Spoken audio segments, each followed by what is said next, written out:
Hey, y'all, really good to be with you. Thanks for letting us come out here. You know, when we come to your town like this, we know we're in your home. We know we're in your place that you drive by all the time, place that when you see your friends, you say, welcome home. So we're glad to be in your home. Thanks for having us. But we also want to say to you, welcome to our home. We live inside this big bus. Right about here, there are 12 bunks, and right back there, there's a little a lounge area, and then in the front, there's a couple of couches, and then Corey drives us around the country. And right now, you're going to meet a few of us tonight. There's a whole bunch of us from around the country that are driving around, meeting with good people like you, because there's great candidates running for office, and we want to make sure that if anybody holds to faith, hope, and love, they know that they have options other than voting for a Republican. Now, you all know that because you're here. You all know that because, of course, it's obvious. But there are a lot of people living right here in Maricopa County, living right here in this congressional district, who are being told every day that if you're a person of faith, your only option is to vote for a Republican. And we know that doesn't sit well with our soul. It doesn't sit well in this country, and we're not going to stand for it any longer. So we are proud to roll up in the faith, hope, and love, supporting democracy for all of us, to stand with Quacy Jones and others running in this district who want to make sure that the common good is their voting criteria. Whether they're Republican in their background, whether they're Democrats, whether they're independents, we'll take an anarchist and a Green Party and a libertarian. We'll take everybody who says they want the common good to be what the government is up to. Now, I got to tell you, I'm a preacher. I've been a pastor my entire adult life, and I'm old, so it's been a long time that I've been talking to people as a pastor. And I'm a Christian, and I really do believe that every person is a beloved child of God. Light of the world, salt of the earth. I'm a Jesus follower, and I believe that stuff. Paul Gosart is a beloved child of God, light of the world and salt of the earth.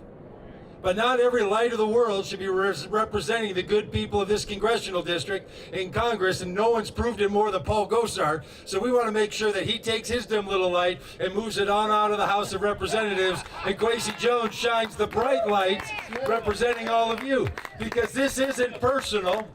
This isn't personal against Paul.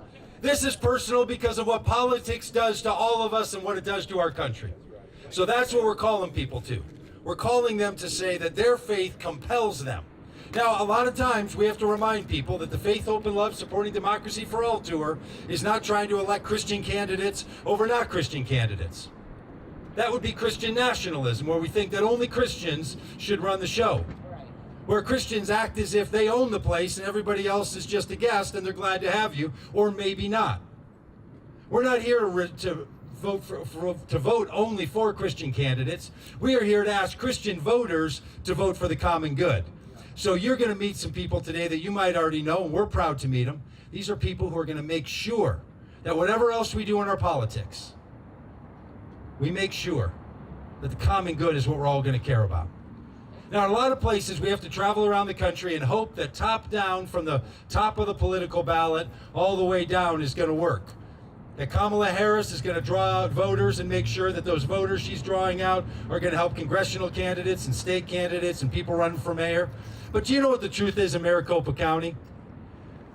It's going to go from the bottom of the ballot back up, because people are excited about Quacy, because people are excited about the candidates that are here running, and they're going to say, hey, because I trust them, I'm going to trust a candidate I've never voted for, because these folks are on the ground, they're meeting people, they're making sure that they know. So if you haven't considered yet voting for Kamala Harris, make sure you vote for Quacy Jones, and then also vote for Kamala Harris in this next one. Quacy Smith, what did I say? Quacy Harris? To Quacy Jones. Quacy Smith, thank you, buddy. Make sure you're voting for Quacy Smith. They've got your back, Quacy. Yeah, I bet most people mess up the first name and not the second, don't they? That's, yeah, okay. Well, consider me exceptional in that regard. So we're really excited about what's going on here. We're really glad to meet out in this parking lot. We're going to treat you to a little bit of music. And we're going to also let you inside a little secret. There's a lot of people who don't want to have to vote for Republicans, and they don't know that there's another chance. You know them. They're in your families. They're your neighbors. People you go to school with. People you work with. You are the most important person to help them understand that you can be their guide. I'm going to introduce you to Daniel Dietrich here in a minute. Daniel Dietrich has been a pastor. He's been a person that leads music at churches. He's a recording artist. And he wrote a song that taps right into this. Some of you will understand it. It'll feel like what you feel like.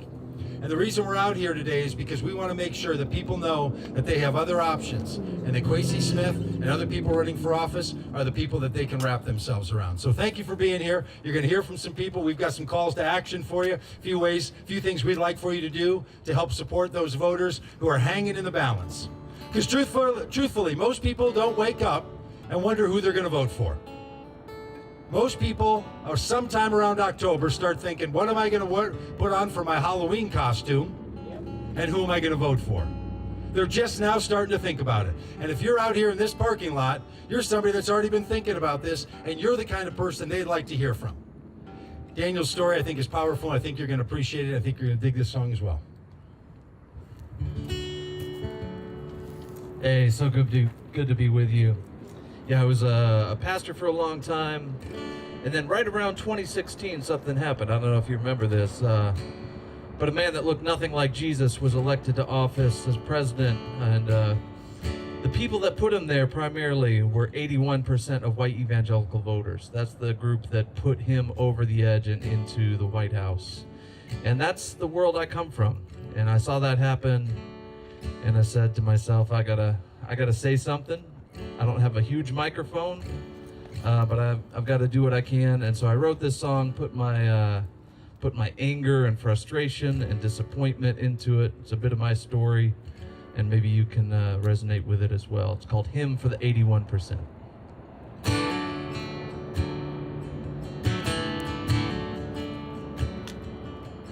I grew up in your churches, Sunday morning and evening service. I knelt in tears at the foot of the rugged cross. You taught me every life is sacred. Feed the hungry and clothe the naked. I learned from you the highest law is love.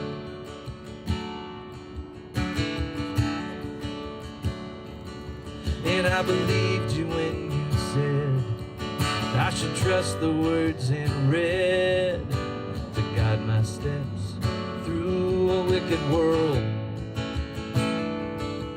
I assumed you'd do the same, so imagine my dismay when I watched you lead the sheep straight to the wolves. You said to love the lost, I'm loving you now.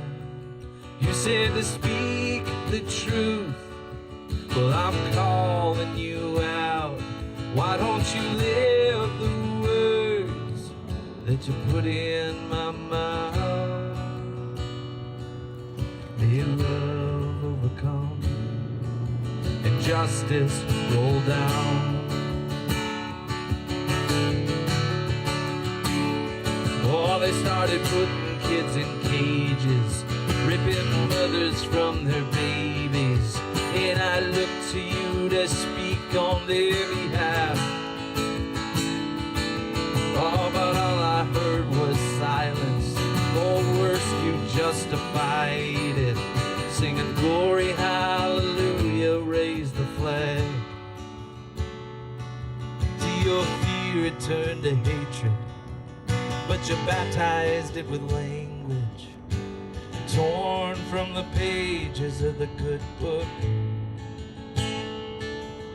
You weaponized religion, and you wonder why I'm leaving to find Jesus on the wrong side of your walls.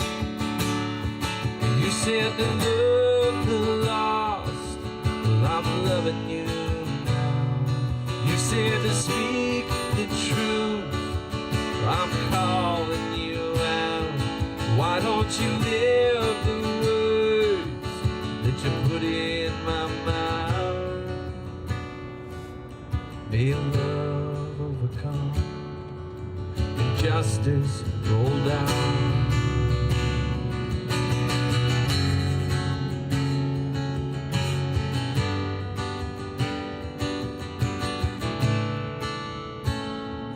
Come home,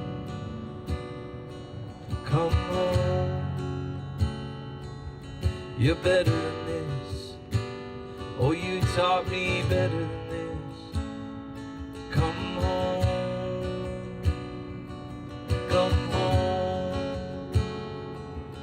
you're better than this. I used to think you were better than this. Now come home,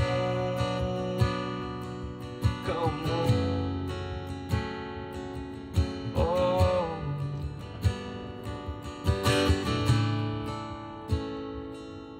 maybe I was too naive, or I just didn't want to see that there's always been a little poison in the well. Our churches sit on stolen land, a nation built by stolen hands, and we use the Bible to justify it all. Yeah, from slavery and segregation to mass incarceration, this is who we are, but not who we have to be. There's a lot of work to do to pull up the evil by the roots, but repentance has to come before there's peace. You said to love the lost, I'm trying to love you now. You said to speak the truth, that's why I'm calling you out. Why don't you live the words that you put in my mouth?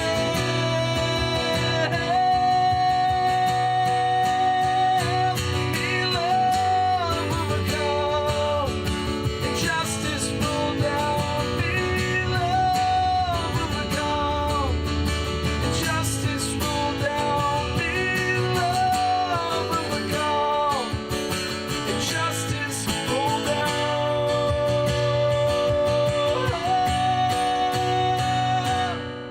May love overcome and justice roll down. Hey, thank you so much. Thank you, Dan. My name's Rob Ryerson. I'm a pastor from Fayetteville, Arkansas. One of the things Dan didn't tell you is that that song got picked up by Fox News. Dan likes to say, and not in the good way. It led to death threats and arson threats. Dan's church fired him because of that song. And then he got on the bus and travels around the country now singing it for folks like you. I think that's a pretty good. You know, we do travel around the country and talk to folks. We do it in parking lots like this. We do it at churches. We do it at union halls. We go all sorts of different places. And one of the things that I found as we've done that is that people are a little bit nervous right now. People are a little bit nervous, and they're a little bit nervous about the upcoming election. They're a little bit nervous that they're the only ones that are feeling the way they're feeling. And I want to encourage you today that that thing that you're feeling, that excitement, that renewed hope, that sense of optimism and joy, coupled with a little bit of fear that we might have a return of 2016 this time around, but that sense of like, I actually think we're on the cusp of something good. That's the way people feel, not just here in Maricopa County. It's the way people feel in Georgia, Wisconsin, Michigan, Pennsylvania, all over the country where we go. Everybody is feeling that way that you are. It reminds me a little bit of a story. The story was told in the movie Monsters, Inc. Do you remember Monsters, Inc.? Great story, great movie. Monsters, Inc. is it's a story where there's this big corporation that runs a power plant, and they power their power plant off the screams of little kids. They employ these monsters to go and scare the kids And when they scream, that energy gets turned into power. But there's one monster named Sully who doesn't like to scare the kids. He doesn't like to make them scream. He's a comedian. He wants to make them laugh. And he goes through a whole process, and at the end of the movie they realize that when the kids laugh, it actually produces more power than the screams do. There's more energy, there's more power in joy than there is in fear. Joy is more powerful than fear. Our politics has been dominated by fear for a long time. And not just on the other side, on our side too. Fear about who's coming across the border, fear about who might get elected, fear about if we can trust our neighbors, fear about what the future holds. But what we've realized over the last few months feels a little bit to me like America's having its Monsters, Inc. moment, where we're realizing that there's something bigger and more powerful and better than fear, and that is the joy, the hope, and the optimism that comes when we've got amazing candidates to believe in who inspire us for a better future. Kamala Harris is certainly one of those candidates. Quacy Smith is certainly one of those candidates.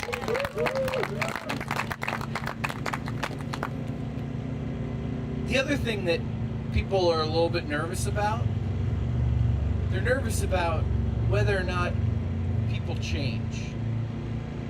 They're nervous about their friends, their family members, that person in their life that, like, man, maybe they voted for Donald Trump in the past, maybe they voted for Paul Gosar in the past, maybe they voted for Republicans in the past.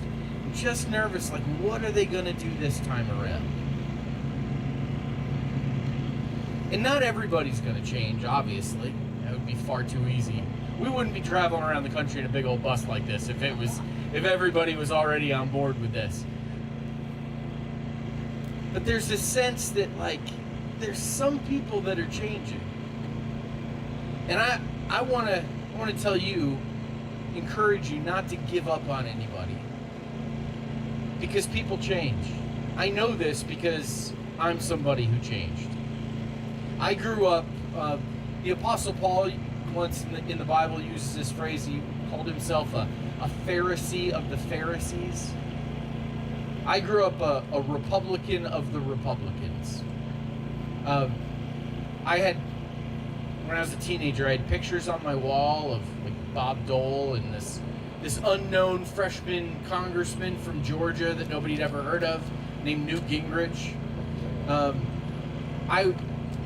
I used to call into the Rush Limbaugh show. Actually got on the air 5 times in my life. When I was in high school, I went to a teenage Republican school as, like, summer camp. Some of you are giving me a look like you were the coolest kid in your school, weren't you? Yeah, totally, absolutely.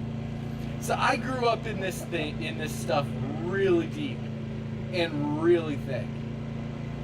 And there was a variety of things that happened in my life that caused me to see the world differently and to come to different conclusions and to realize that the common good is something that ought to motivate us and drive us.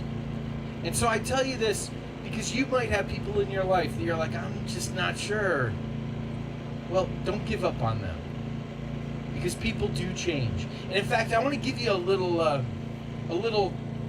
tool you can use, a little phrase you can use when talking to somebody like this. Maybe you've got a family member, maybe a coworker, maybe that person who's like, their Republican identity is really deep and really caught up in their heads, and they just can't get over it. One of the things we've learned at Vote Common Good is that behavioral change happens before identity change happens. Like, people change how they act before they change how they think about themselves. And so the little thing that you can do is you can say to say to somebody, listen, I'm not asking you to become a Democrat. I'm asking you to vote for Kamala Harris in this election. Or you say, I'm not asking you to become a Democrat. I'm asking you to vote for Quacy Smith in this election. I'm not asking you to become a Democrat. I'm asking you to vote for Greg Freeman in this election. Greg's running for Maricopa County Assessor, which sounds like a super interesting job, by the way. We should all let Greg do that so we don't have to worry about that. That sounds perfect for him. It sounds like a real spreadsheet kind of job, but so Spreadsheets are my love language. there you go. You say, I'm not asking you to become a Democrat. I'm asking you to vote for Bill O'Leary for state legislature in District 25 here in Arizona.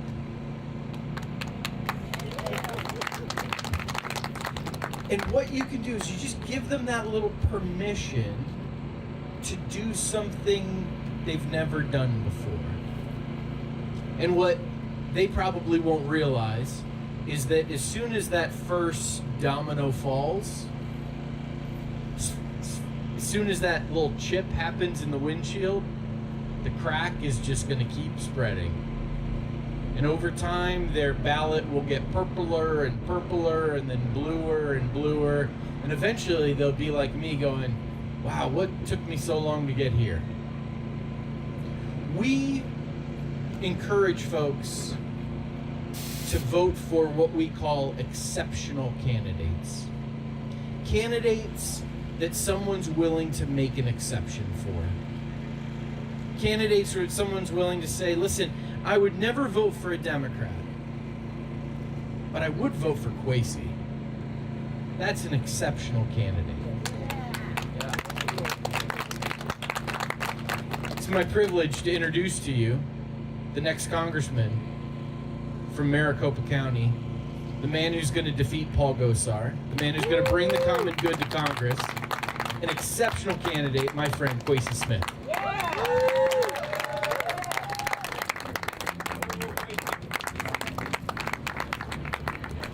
Good afternoon, everyone. How are you all doing? You doing good? Good. Good afternoon to all of you. And I thought the guitar guy was gonna be up here playing. I was gonna start singing. Oh, I've heard 1,000 stories of what they think you're like. Y'all know that you're a good, good father. Who you are? Okay, yeah, we'll sing that later. We'll cue it up later. But a good afternoon to all of you. And again, thank you for taking time out of your schedule to be here. Today, this morning, I was with the Secretary of State, and we were down at the Surprise City Hall, kind of rigging in early voting, if you will, with Secretary Fontes and several other candidates, Greg and Bill, and several others were down there with us. And it was a great reminder of the duty, of the privilege that we have as citizens. It's not only a duty, it's a privilege. There are countries where they don't want to know who you want to lead you. And the systems are so corrupt to where you really don't get an adequate say. And I'm grateful to be an American. I'm grateful to be an Arizonan. And I'm glad that we live in a democracy like the one that we live in. Is there anybody that's glad about that? I'm just glad that we live in a democracy. And that democracy must be supported, and that democracy must be defended from the White House all the way to your house. It must be defended. And we're grateful when everyday folks like you and I join together to try to make change together. When we have city council folks, like our city councilwoman is here, Colonel Beckles. Y'all don't know that's the city councilwoman, City of Goodyear. What a great representative and veteran of our military. And you want to see a remarkable woman. There it is right there. That's somebody to model your life after. One more time, let's give Colonel Beckles, Councilwoman Beckles, a round of applause. She serves us well here in the city. 1 Corinthians 13. That's what this is. That's 1 Corinthians 13. And now abideth faith, hope, and love. But the scripture continues on and says, but the greatest of these is love. Goes on and gives a litany of things that we should pattern our lives after if we're going to channel love. Love is the fundamental thing. If you have all of that other stuff and don't have love, you will miss the mark every time. And I want to say unashamedly, I agree with the platform of the vote for common good. I think we all should be voting for common good. And just to clear the air so that nobody's in doubt, I am a saved, sanctified, filled with the Holy Ghost, born again Christian. I have no doubt about that. I want to be clear about it. I am not ashamed of the gospel of Jesus Christ. It is the power of God unto salvation to every man that believes. And if you confess with your mouth the Lord Jesus and believe in your heart that he's raised Jesus from the grave, you shall be saved. For with the heart man believes, and with the mouth confession is made unto salvation. I've been believing that my whole life, and it has worked for me. It has worked for me. However, I also believe and support, as an American citizen, folks' right to choose to believe what they want to believe or believe nothing at all. That's right. I've served in the United States military, supporting and defending the Constitution that gives the person a right to be Gnostic, atheist, Jehovah's Witness, Catholic, Buddhist, Muslim, whatever your choice of religion is. I just tell you what mine is. But whatever it is, that's what we do as Americans. That's why we live in a democracy. But regardless of what your faith or your persuasion is, you should always be targeting the common good, the pursuit of a more perfect union, each and every day of your life. That's what we should all be about, regardless of what you believe or don't believe. In my religious life, I've been serving in the church. Well, I'm 28 plus shipping and handling. And taxes and fees in some instances, but that's broad age. I've been around. I got some miles on this 76 Chevy, and I've served in church for more than 2 decades in the leadership of church. And I've seen the good, the bad, the ugly. But I never turned someone away that needed food because they were a Republican. I never turned anyone away because they were on drugs. I never turned anyone away because they had a criminal history. I never turned anyone away because they were a different color than me or had a different sexual preference than I have. I never turned anyone away for any of those things because I've always understood that the greatest of these is love. If you've done it to the least of them, you have done it to me. And we must never get away from that. And if they want to claim that we're such a Christian nation, then you don't get to pick and choose which Christian principles you live off of. Because for every verse you bring up to tell somebody about what you don't like about them, I can pull up 100 of them to tell you how you should treat them. I can try, I do have a doctorate in theological philosophy in addition to a law degree. I can't wait for somebody to try to have this conversation with me about this. They won't. They never show up when it's time to have this conversation because there's no debate about it. There's no wiggle room that you are to love your neighbor as yourself. No, they're not all crime and drug dealers and coming out of mental institution. We are instructed specifically because of the common good as to how to treat strangers. The scripture goes as far as to say you might be entertaining angels unaware. You don't know how you are treating people and how you are dealing with people. And so I think there's a lot that's been going on in the system of our politics. I love that song. You guys give him a hand for that song again. There's a lot of truth in it, and the truth stings sometimes. But we can do a lot better. We can go a lot further. There's a lot we can do, but it's going to start with us. We have to reset the moment. This is not a Democrat versus Republicans things. This is just a decency, a common good thing versus ostracizing and alienating groups of people because they don't agree with everything that you agree. None of us should be about that kind of stuff. We've always been better together. I've raised my children that way. There are a few of them back there. That's my son, Cameron. Wave your hand, Cameron. That's my son, Cameron. He's been out today putting out signs. I owe this kid an apology because every corner that he turns around, he sees his name on a sign somewhere. That's Quacy Jr. right there. Wave your hand, Quacy Jr. That's Quacy Jr. right there.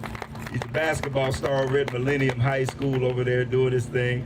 That's my daughter, Carrington. Wave your hand right there. That's her. She is a second grade teacher. What's the name of the school? At Basis, right around the corner here, serving the community. Graduated from Ottawa University right here. You guys give her a round of applause. Great. My godson, Elijah, right, wave your hand, son. Godson. I had to take godson off and just call him son. About 3 weeks ago, I stood over his mother's casket and eulogized her. His father was nowhere in the picture. And I made a vow one day when he was a little baby, standing at an altar in Denver, Colorado, that if something ever happened to his mother or his father, that I would step in and be a parent to him. See, it sounds good until you have to stand there and do it. And I inherited another son. You all give him a round of applause. He just buried his mother a few weeks ago, and now he's dealing with this, and he's doing just fine, getting on my nerves, but he's doing just fine. This is who we are at our core. This is who we are as Americans. I've had the opportunity to serve, as most of you all know by now, in the military, the Marine Corps, as a police officer, as a trial lawyer, served for years and years in the church world. I'm not some transplant person from somewhere else. I live right here on the west side of this state, the west side of this city. I've never lived any further east than Avondale, I think. We're west siders. That's who we are. And we have a heart for the west side of the state, and we have a heart for you. And so I'm so excited about the common good being here. The election's on now. The polls are open. And where we go from here, it's up to you. But if we're going to get there, there are 3 things that you're going to have to take with you. You're going to have to take faith. You're going to have to believe. I'm not talking about Christian faith. I'm talking about just faith. Believing in something that's bigger than yourself. Somebody is going to have to go stand out in this valley and look Goliath in the face and say, they're afraid of you, but I'm not. Somebody's going to have to do it. I knew what I was getting into when I got into this race. Nobody's supposed to even be doing as good as I'm doing out here. And everybody's been afraid to stand off. But I went out to that brook and got me 5 smooth stones. And when I tell you, we're going to take this mammoth of this, whatever this is, they call it Paul Gosar. We're taking it all the way down because the people on the west side of this state deserve better. So you're going to have faith. There are going to be days where it looks dark and bleak. I, too, something happened at 2016, and I felt like I wasn't a part of it when the whole 2016 election happened. It was like, what is this and what just happened? And how in the world could we elect? Can I speak freely? Yes. Okay. A person so devoid of character. Just devoid of character. I was insulted as someone that has been preaching out of a Bible since I was 11 years old to see you gas people to walk across a park to take a picture in front of a church that you have never been in, holding a Bible that you clearly have not read upside down, and to take a picture. I was insulted. Anybody else besides me? I was insulted. My inside. I didn't need a revelation from God or an angel to fall out the sky to tell me that something was not right about this. I was insulted to hear some of the comments that have been made in regards to women about assaulting them, and you know some of the stuff that has been said. You all, this is common decency. And I don't know about you, I don't want my children, how old are you, Junior? 16. Ain't your birthday in a couple of days? Birthday's in a couple of days, be 17. I don't want my son having to look at this guy and know that he's the president of the United States. I'm sorry, I'm just gonna say it the way it is. I don't mean to be, I'm not anti-Republican, I'm anti-stuff that don't make sense. And that doesn't make sense. I have children and grandchildren that I don't want looking up. And to me, if you ask me, 10 times out of 10, Kamala Harris is a better choice for this election. Period, point blank. And we got to be careful, you all, not to set a different standard on her than we set on other people. Let's not raise the bar so high for her that she can't reach it, but lower the bar so low for him that he can't miss.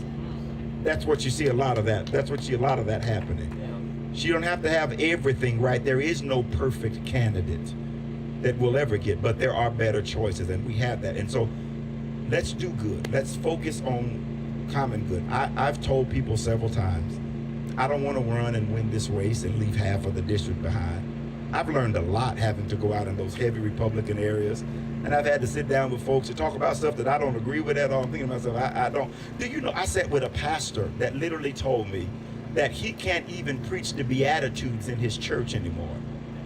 As soon as he starts telling folks about the Beatitudes, because of this whole white evangelical thing, people in the church start booing him in his own church. I said, I know they didn't grow up in the black church, because you ain't gonna boo me across the pulpit. Not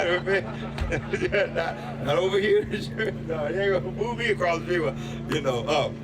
But literally, that's some of the stuff that's going on, and they're doing it all in the name of faith. I think we've missed something, and we can do better. I've learned a lot sitting talking with Republicans and independents and Democrats alike, and most of the stuff we agree on, but we have to get back to these basic principles. We got to have faith. We must never lose hope that we can move forward, and most of all, we have to continue to love one another, to be kind to one another, to speak with one another with gentleness. A soft answer turns away wrath, and grievous words stir up anger. To let our words be seasoned with grace. To make sure that when you go to bed, you look in the mirror at night, it's not that if the leader of your party is pleased with you, but as if the God of the whole world is pleased with you and what you've done. And once you settle those things, I think we are better as a people. So regardless of what your faith is or is not, what I promise you is that I will be accountable. I'm not going to run off. I ain't going to run away. I'm not going to do things to embarrass you or degrade you. And I will defend you on every front, whether you're white, black, immigrant, non-immigrant, rich, poor, upper class, middle class, gay, straight, Baptist, Pentecostal, agnostic, atheist, whoever you are. Let's have common good. I'm not looking for the government to give me God. I'm looking for the government to give me a sense of common good for everybody. That's what I'm looking for. That's what I'm looking for. I want the government to give me common good. And then we do it from that place. So we got to thank you all so much for being here. Did I do what I was supposed to do? You did it. Okay. Thank you all for being here today. I'll see you out there, and let's go get this win, all right?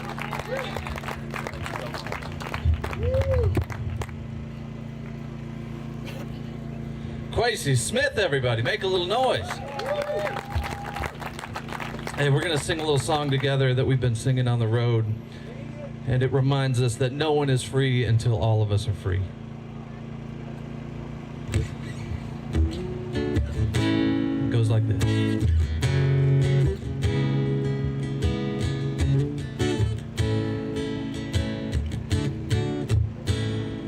There's a world at war, caught in suffering, silent casualties. Oh God, grant us peace. In these sleepless nights, I can hardly breathe. Despite brutality, I know that we'll be free. I know that we'll be free. So let the light in, keep it shining. Let it break into the darkness. All they loved is us to see. We'll all be free, yeah. Let the light in, keep it shining. Let it break into the darkness. All they loved is us to see. We'll all be free, yeah.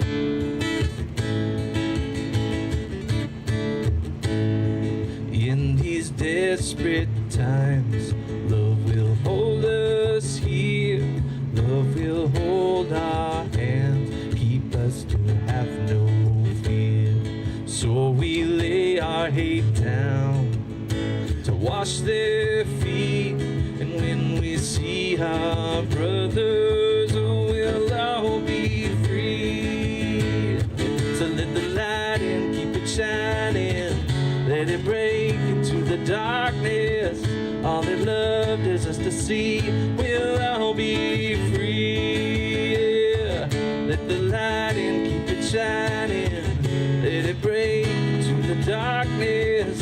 All they loved is us to see, we'll all be free.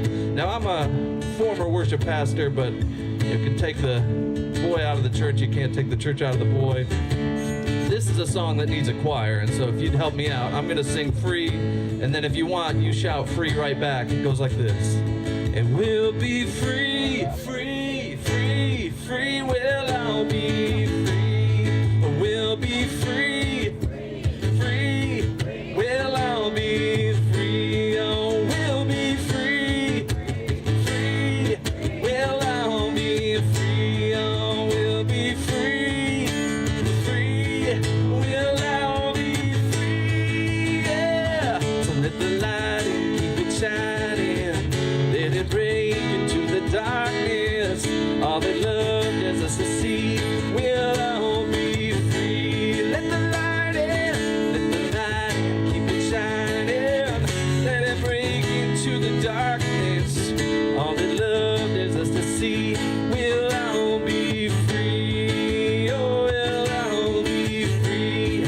Yes, we'll all be free. I keep that applause going for my friend Nick Rock. He's going to give you a little word. Thank you, Dan. I'd like to share with you a piece called To Support and Defend the Constitution, So Help Me God. On 9/11, Al-Qaeda hijacked 4 commercial airplanes and deliberately crashed 2 of the planes into the north and south towers of the World Trade Center complex. The crashes created a massive fireball, leaving a thick gray plume of smoke over New York City, and the Twin Towers collapsed, and people outside ran in fear for their lives. The third plane was crashed into the Pentagon and left a wide and burning gash. And after learning about the other planes, passengers on the 4th hijacked plane, Flight 93, bravely fought back, and the plane was crashed into an open field in western Pennsylvania, about 20 miles from Washington, D.C. The 9/11 attacks would become the most deadliest terror attack from a foreign adversary on U.S. soil. I remember hearing the news that morning, and later that evening watching the news on TV.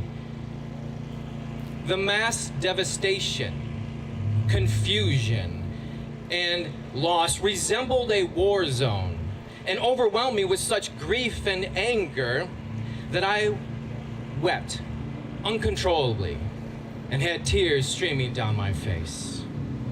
It was a day I would never forget, but also a day I would remember because of a growing obligation toward service to country and a widening sense of love for country. Because of 9/11, I would enlist in the military. So standing in a room with a handful of young men and women, I prepared to take the military's oath of enlistment.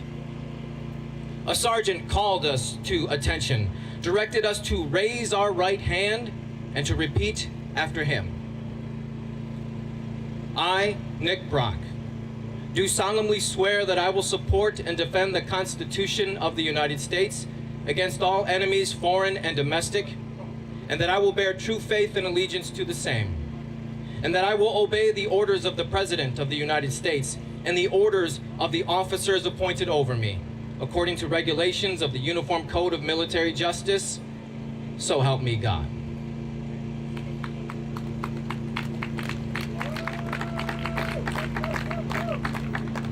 It was at that moment that I had committed my whole self to protect and defend not a particular branch of service, not the flag, not the country, and not even the President of the United States, but rather to the Constitution, which symbolized all of these things.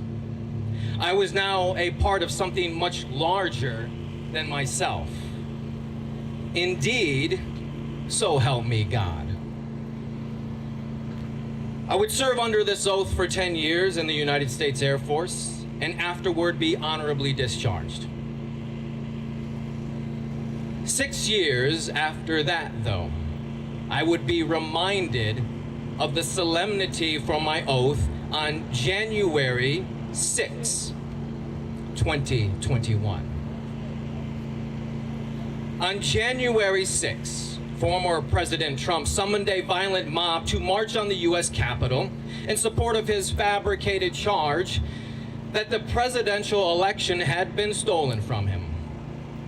2,500 people overran police barricades, beat, tased, and bloodied police officers, smashed through windows, and ran through the halls of Congress saying, "Hang Mike Pence," and looked to execute the Speaker of the House, Nancy Pelosi, and do God knows what else to other office holders. 114 law enforcement officers were injured, and 7 people died as a result of the violent attack. The insurrection of January 6 was an unprecedented domestic terrorist attack on U.S. soil. Full stop. I remember I'm sitting at my dining room table watching the scene unfold on my laptop and being filled with such overwhelming grief and sorrow that again I abruptly raised from my chair and beat the air with my fists. My visceral reaction was reminiscent of 9/11 as I recalled this simple phrase: "I do solemnly swear to support and defend the Constitution of the United States." January 6 would be not just another day to forget because the seat of our democracy was desecrated, but because of this simple yet breathtaking fact. The former president and I had one thing in common. One, we both swore to support and defend the Constitution of the United States. Yet I was the one who left honorably from my post. You see, Trump attempted to overturn the results in order to seize power illegally and remain in office. And when the violent mob he had mobilized laid siege to our Capitol, he watched the insurrectionists on TV for more than 3 hours. He refused to do his duty. He violated the oath of his Constitution and brought dishonor to thousands of military members who daily make that sacrifice around the globe, and to countless men and women who have lost their lives in that regard.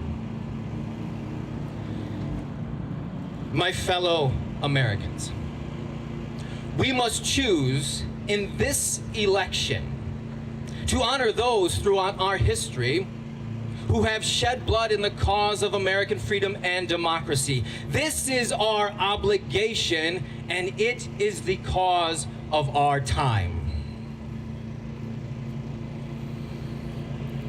The first 3 words of the original handwritten and signed Constitution make this obligation clear from the beginning with the words, "We the people," in oversized and bold lettering that stands above the rest. We must do the same to hold duty to that obligation and so be emboldened. In order to form a more perfect union, we the people depend on the goodwill of our leaders and their dedication to duty to ensure the survival of our republic. My fellow Americans, is this not the call of our time? Yes, it is. Will you stand with me in the cause of this time? Will you stand with me to support and defend the Constitution of the United States with your vote? Will you stand with me to ensure the survival of our republic? And will you stand with me to support and defend democracy for all, with all of your love, all of your faith, and all of your hope, not only through Election Day, but on each and every day? Can I hear you? My name is Nick Brock. I'm a United States Air Force veteran, and I do solemnly swear that I will continue to support and defend the Constitution of the United States, and I will, against all enemies, foreign and domestic, and I will bear true faith and allegiance to the same. So help me God.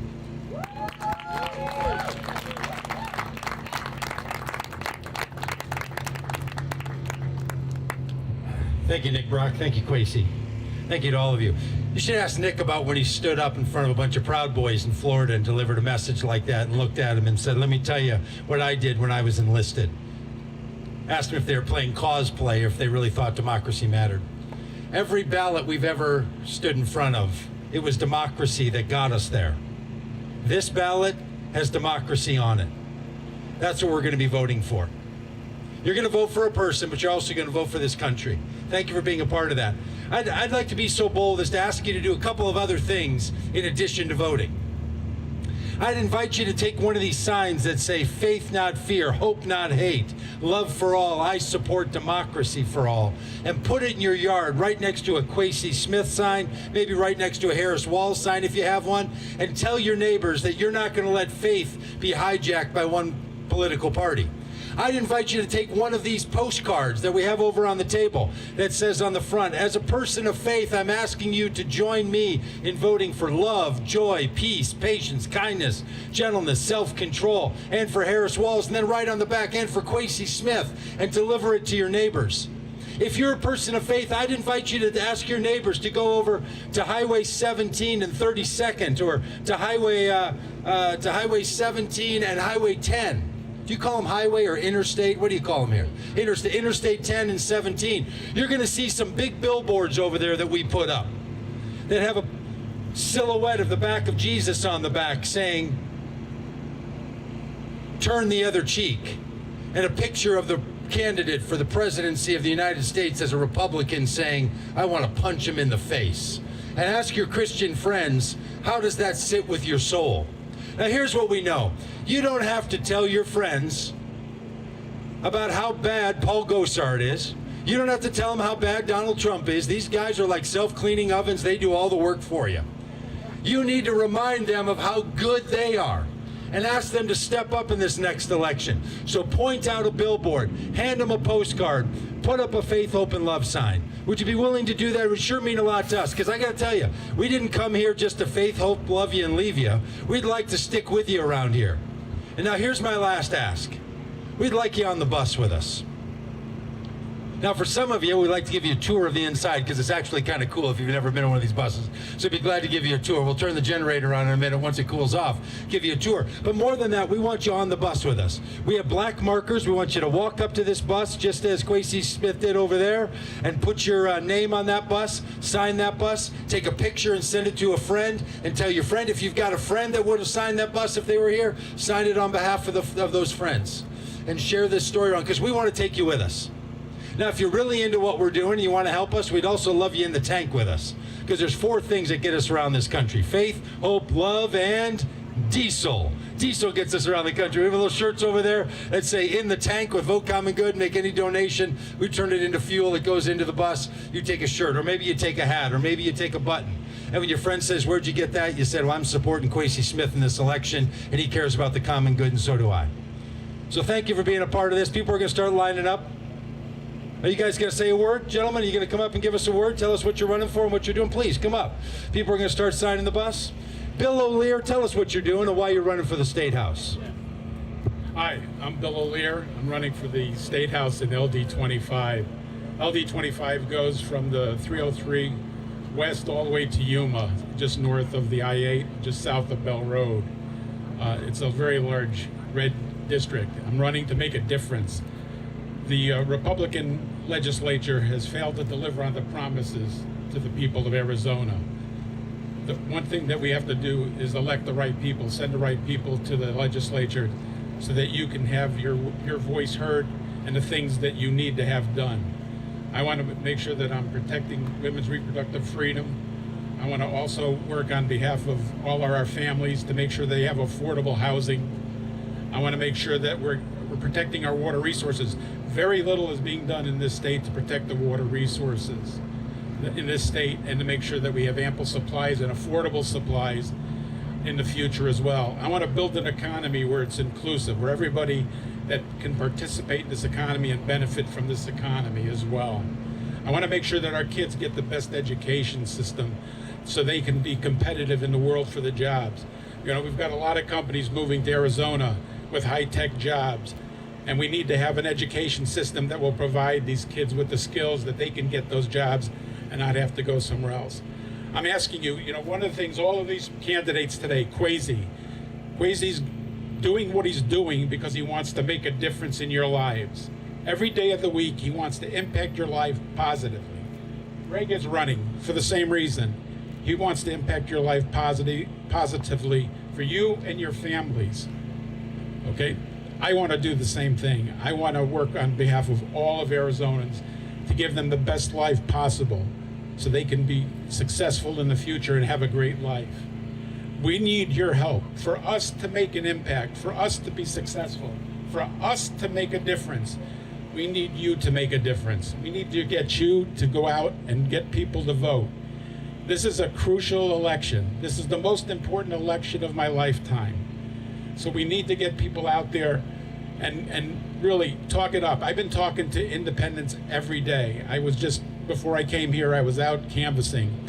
And it's amazing how many people are so excited about this election and positive towards all of the candidates. The Democrats have a great field of candidates, both in the national and in the local elections as well. So it's really, really critical. If you're in my district and you're going to vote for State House, please only vote for me. If you only vote for me, it gives me a better chance to win in this upcoming election. I just want to say thank you to all of you. I hope everybody's feeling positive about this election coming up. You should. We are going to all make a difference this year in 2024.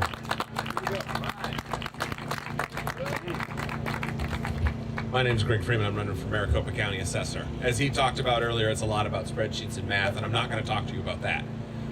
Especially because I feel like I just went to church. I was raised Catholic, and it's been a long time since I've been there, so thank you for bringing that feeling to me. And what it really took me back to is I was raised that we are here to do good for the people around us. That's what we're here to do. My office is going to be about being responsible with the money, making sure that it gets to the schools it's supposed to get to, and that mistakes aren't made. The person that's in there now made some mistakes. I'm there to replace them. But this is about the world we're leaving for the people after us, to make sure that our children are getting the educations they need and that we're building the city and the state and the county that we want to live in. I'm running in Maricopa County Assessor. There's only two choices. Both of us have glasses and are bald, but only one of us is going to be responsible, and that's me. Thank you for your time. As we travel around doing this nearly every day, and we're picking up some great lines, one or two a day. Today has just been half a dozen. So really appreciate you. Really appreciate you being out here. Thank you for this. We're going to send you out a little refrain. We're going to put some markers in your hand and get you signed in this bus and get little pictures of it. Send it off to your friends and family and ask the Quacy Smith campaign what you can do to help that Quacy Smith campaign, would you? We got another one running for office? Is there somebody else running? Would you come up and tell us what you're running for? We love people running for office. Usually we're going around, nobody wants to talk to us at all. Thank you. Thank you so much. My name is Carmen Orozco, and I'm currently running for the Agua Fria High School District. So if you live around here, you're in the Agua Fria High School District. Now, I decided to run because just earlier this year, I participated in the Latina Leadership Program.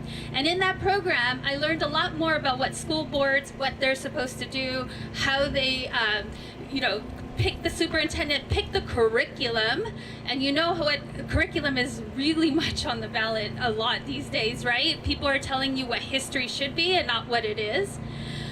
And the school board functions as the people who actually, hire and fire the superintendent curriculum, like I said, and then also creates policies for the school district.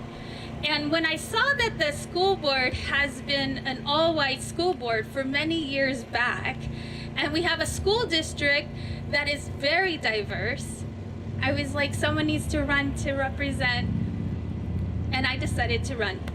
And here I am today, and I'm running for representation, you guys. I really believe that kids, when they see themselves reflected at the leadership level, like Quacy, they know that anything is possible. And they know that someone is speaking for them. And today when I felt like I was going to church, I'm reminded of my life verse. My husband over there, by the way, he's a school principal. And we both have decided, yes, we both decided that we would have a life verse for our family. And I thought I'd share that with you since we're at church today. You just give me a second. Proverbs 31:8. Speak up for those who cannot speak for themselves and ensure justice for those who are being crushed. And that's why I'm running, you guys. Thank you so much.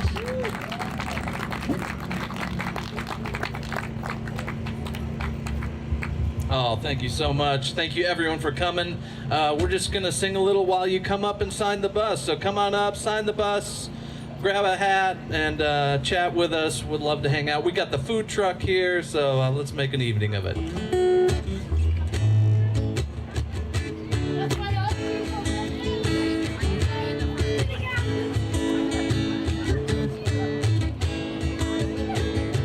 Let the light in, keep it shining. Let it break into the darkness. All that love dares us to see, we'll all be free.